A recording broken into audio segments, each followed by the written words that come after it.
Bismillahirrahmanirrahim. Rabbi ishrah li sadri wa yassir li amri wahlul 'uqdatam min lisani yafqahu qawli. Assalamualaikum warahmatullahi wabarakatuh.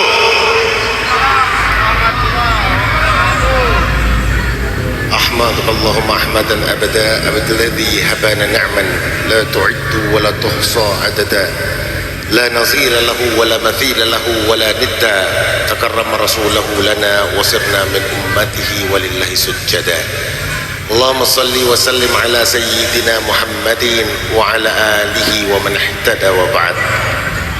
Pertama-tama yang saya hormati dan banggakan, Masya Allah, Al-Mukarram Habib Zidan bin Yahya, berikan tepuk tangan yang meriah. Tadi begitu beliau masuk, para akhwat pada histeris di sebelah sana. Kelihatan banyak yang jomblo kayaknya. Betul? Tapi memang sosok Habib Zidan ini Masya Allah, soleh, ganteng, karismatik, Masya Allah, luar biasa. Semoga beliau ini sehat-sehat selalu, amin ya robbal alamin. Yang saya hormati Ketua Umum DPP Foksi, Masya Allah, tadi betul-betul luar biasa dalam sambutannya. Jadi beliau katakan itu ada mahfuzat, ada kata-kata mutiara, khairul umur awsatuha, sebaik-baiknya perkara itu pertengahan. Jadi sebaik-baiknya pilihan itu di tengah-tengah. Jadi jangan kiri, jangan kanan, yang tengah-tengah saja. Betul? Selesai. Jadi antara 1, 2 dan 3 mana yang di tengah? Mana yang di tengah? Nah, menurut nganu sih 2. Jadi jangan 1, jangan 3. 2. Alhamdulillah, kita bersyukur kehadirat Allah Subhanahu wa taala. Masya Allah, Indonesia telah melewati masa pandemi Covid. Itu kita patut sekali syukuri, dan cepat penanganannya di Indonesia. Di mana negara-negara luar masih waktu itu lockdown, kita sudah dibolehkan membuka masker di ruang-ruang oleh Presiden Jokowi kita. Zaidan Kita patut syukuri. Masya Allah, Indonesia hari ini telah rebound ekonominya. Centang biru kok. Kita patut syukuri, ekonomi kita tumbuh 5,3%. Dan ini harus dilanjutkan. Jadi selama pemerintahannya Pak Jokowi, 1, kita punya inflasi sangat terjaga.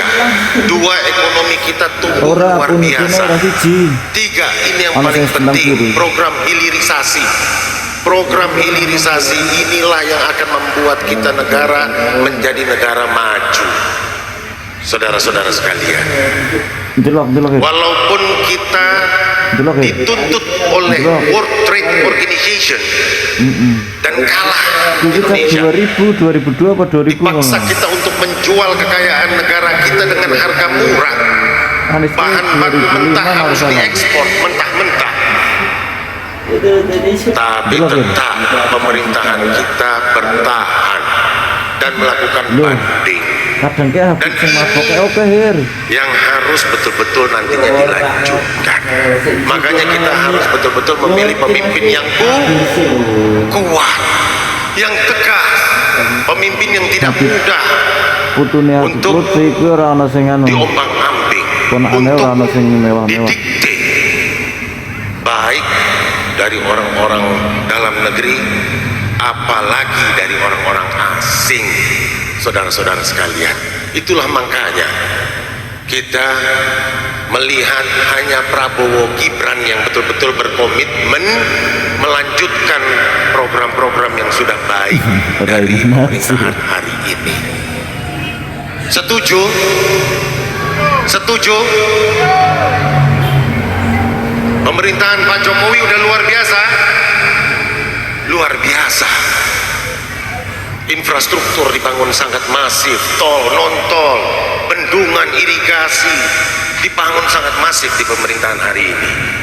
Investasi dilakukan secara merata.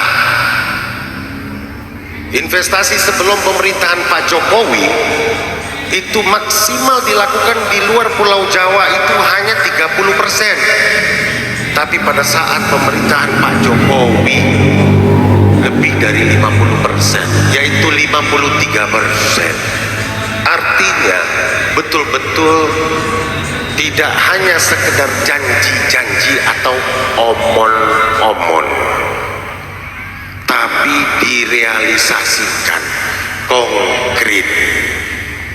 Ini yang harus kita syukuri. Apalagi yang kita harus syukuri? Pembeli dapat memilih COD cek dulu sebagai metode pembayaran di aplikasi Shopee. Yang kita harus syukuri, yang kita harus syukuri adalah ketahanan Indonesia ini adalah nomor 1 di Asia Tenggara. Saudara-saudara sekalian, kita harus tahu itu.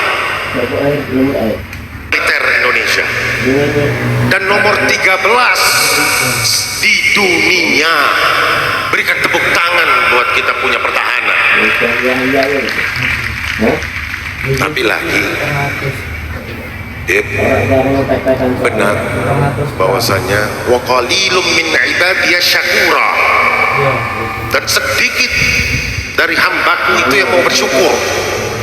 Dan saya yakin kita semua di sini adalah orang-orang yang mau bersyukur.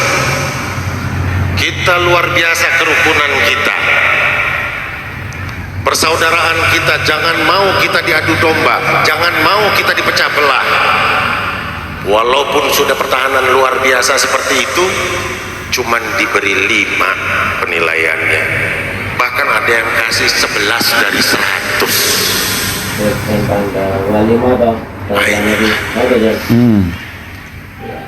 Ini yang harus kita pertahankan, persaudaraan kita, kerukunan kita. Betul. Wakil Komandan Tekan Pantar apa dari sisi kelanjutan. Belum lagi tadi yang sudah sempat disinggung terkenalin kan sama Mas Nasir mengenai pemberian makan gratis dan susu kepada anak sekolah. Itu luar biasa. Ada 2 impactnya, ada 2 akibat. Yang pertama akan meningkatkan kita punya rata-rata kecerdasan intelektualitas kita, karena kita sama-sama tahu bahwasanya kecerdasan intelektualitas kita hari ini rata-rata di angka 78,49, masih tertinggal bahkan dari negara-negara tetangga. Itu impact yang pertama. Yang kedua, impactnya ini akan membuat perekonomian rakyat kita menggeliat, karena Pak Prabowo sendiri yang menegaskan tidak boleh pebisnis papan atas ikut serta dalam bisnis pengadaan makan gratis maupun susu gratis ini buat rakyat kita. Saudara-saudara, artinya pebisnis, ibu-ibu rumah untuk Indonesia Maju ini akan mendapatkan sing Nasir barang muga panggungnya apa lho Pak, untuk berkontribusi di dalam pengadaan makan siang dan susu gratis. Kayak judul nggak dewe, judul luar biasa apa enggak? Pati Persolawat Luar biasa apa enggak?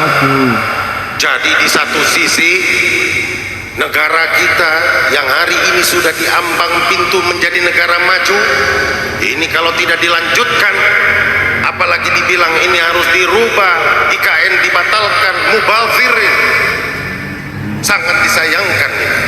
Ini harus dilanjutkan, ini harus dilanjutkan, karena innal mubazirina kanu ikhwanu syayatin. Mubazir itu teman setan.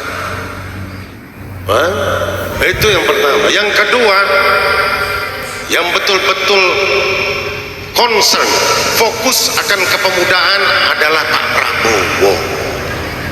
Pada saat pemuda dipandang sebelah mata, dibilang anak ingusan, anak kemarin sore bisa apa, tapi Pak Prabowo memilih Mas Gibran untuk mendampinginya di 2024, saudara-saudara sekalian. Dan ini bukan sembarangan pemuda. Kota Solo sebelum dipegang sama Mas Gibran ekonominya minus 1,74. Begitu dipegang sama Mas Gibran ekonominya melesat menjadi 6,25%. Luar biasa enggak? Luar biasa. Indeks pembangunan manusianya setiap tahun meningkat, bahkan jauh lebih tinggi dibandingkan provinsinya Jawa Tengah. Luar biasa enggak? Luar biasa. UMKM diboyong ke Paris Prancis sama Mas Gibran, lebih dari 1.200 item ditawarkan di sana. Bayangkan kalau ini dinasionalkan nantinya, insya Allah negara kita akan mapan, kuat, disegani, dan juga rakyatnya makmur sejahtera. Amin ya robbal alamin. Jadi pilihnya nomor 2, angkat 2 tangannya, 2 begini, 2. Jangan ragu-ragu, kita pilih nomor 2, insya Allah menang. Jadi ingatkan, kalau mau Indonesia dilanjutkan kehebatannya dan menjadi negara maju, kalau mau anak-anak kita terlepas dari stunting, hanya Prabowo Gibran jawabannya. Sepakat? Kita dorong sama-sama untuk Prabowo Gibran menjadi presiden dan wakil presiden Republik Indonesia tahun 2024. Jangan lupa 14 Februari. Sepakat? Hanya itu yang saya mau sampaikan, Habib Izin. Wallahu musta'an. Wassalamualaikum warahmatullahi wabarakatuh.